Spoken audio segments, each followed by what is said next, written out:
Greetings and Happy New Year. Thank you for joining me as I give my thoughts, questions, and overall favorite moments from Book of Boba Fett, the new Disney Plus series that kicks off 2022 in what hopefully looks like a pretty strong year for Star Wars. I really enjoyed as we opened Chapter 1, A Stranger in a Strange Land. We see Jabba's old palace, and there's nobody in there. Like, it's just 8D8, the torture droid it would seem, and those two Gamorreans, and Fennec, and Boba, and that's it. So, he's got nobody that comes to his side yet, kinda looking to join the crew. So it looks like, as far as we know, the palace is at an all-time low. And who truly owns this palace anyways? It was the Hutts? Somebody fill me in. The next moment that got me thinking was when Boba is taken by the Tuskens as he exited the Sarlacc and he could not go any further. You right away get to see a Tusken trick where they squeeze some nasty looking acid into Boba's mouth, and I need to know what this is, so if you have any info for me, please drop it in the comments. What is this? It's like a little squeeze pod, or maybe it's a little, like, something they grow. I have no clue. It was awesome though. But it does what it's supposed to, and now Boba is a prisoner of the Tuskens. And as we move along into Boba's imprisonment, another thing that stood out to me is Boba's compassion. He offers the Rodian to cut his bonds, and the Rodian screws it up. He doesn't strike the child when it kind of cowers in fear. And for me, it kind of connects to Clone Wars, the animated, where you get to see Boba as he grows up. He does mature a little bit, like into his teenage years, he grows. Or he's kind of playing his cards where he wants to use his strength on an actual fight against the grown Tusken. So as we move along into Boba's escape attempt, we get to see a little more into the Tusken, what could be a family structure where it seems like there's definite a leader, and then he defers to a possible female Tusken, just judging by the frame. And then there's the two other grown Tuskens and the kids, so it seems like a definite family mentality. And ever since we got a little peek into the way they do things in the sands in Mandalorian with the bartering system and all that, it just piques my interest every time we get a deeper insight into the way that they live. And then we see Boba's failed attempt, and then that's the end of the first flashback as he heals in the Bacta. He is awoken by Fennec Shand. Shout out Ming-Na Wen, Queen of Disney, I say. And she's here to tell Boba that he has tributaries waiting for him to arrive. So as they go through the tributaries, the Trandoshan, that definitely, you could take that either way as a threat or not. I'm really picking up on how Fennec is, giving Boba a ton of advice here. She's definitely questioning his methods.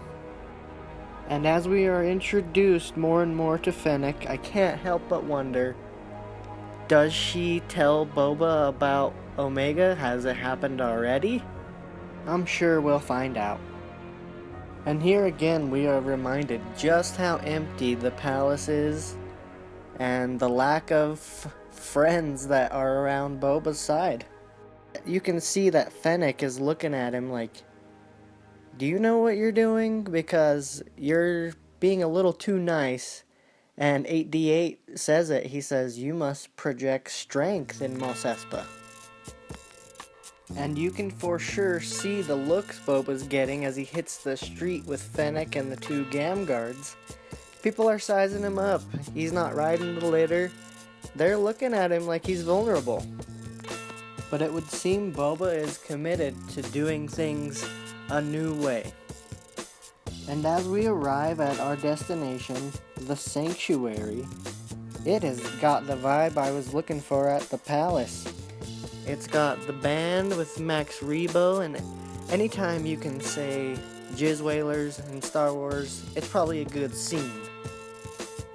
And we meet Garsa Fwip, who runs this establishment, and Boba introduces himself, and I'm not sure how to take her reaction. Is she happy? Is she not? Is she already working with the mayor in a good situation? We'll find out, I guess. And as we exit the Sanctuary, payment in helmet for both Boba and Fennec, we reach what is by far my number one moment of Chapter 1. When Boba exploded the assassin, it kind of marked to me that Disney is not afraid to do a more dark, serious tone of Star Wars. I've always wanted what I call Disney After Dark, which is just intermixed with everything else, a couple more serious toned series. Please let me know in the comments, but I believe that was the most violent Disney live action moment we've got. And to finish off the episode, I just love the moments of Boba shit-talking that Rodian, that punk-ass Rodian, and anytime a human and an alien go back and forth, or a droid, and you get to see just subtitles, so it's kind of up to the interpretation of your ear what they're saying, I just go with cussing. They're always cussing, even the droids. And I'm pretty sure terms like poodoo and sleemo are code for I want my ass kicked by a big ass thing I'm about to uncover in the sand. Let me know in the comments what you have heard, but I've heard Machamp, Goro, and I think that's it. But I haven't heard any original names, so what do we think this beast is called? But whatever it is, it dies at the hands of Boba via rear naked chain choke. And Boba is instantly in the good graces of the Tuskens. But that fight scene reminded me that nobody got their ass kicked like Din versus the Mudhorn. Oh my goodness. When I watch these scenes, I feel the impact, and I'm like, how is he alive? Oh yeah, we all know that. But anyways, back to Boba. This theme song to end the episode as Boba gets his drink is the best. The quick pause and then the bassy theme song. I've had it in my head all week and I can't wait for Wednesday. And as we wrap up today's video, I'd like to thank you again for stopping by and listening to my random stuff. I don't care about any of the interaction, whether you like, comment, or subscribe. I just ask that you take care of yourself and others and keep those Star Wars genes high and tight.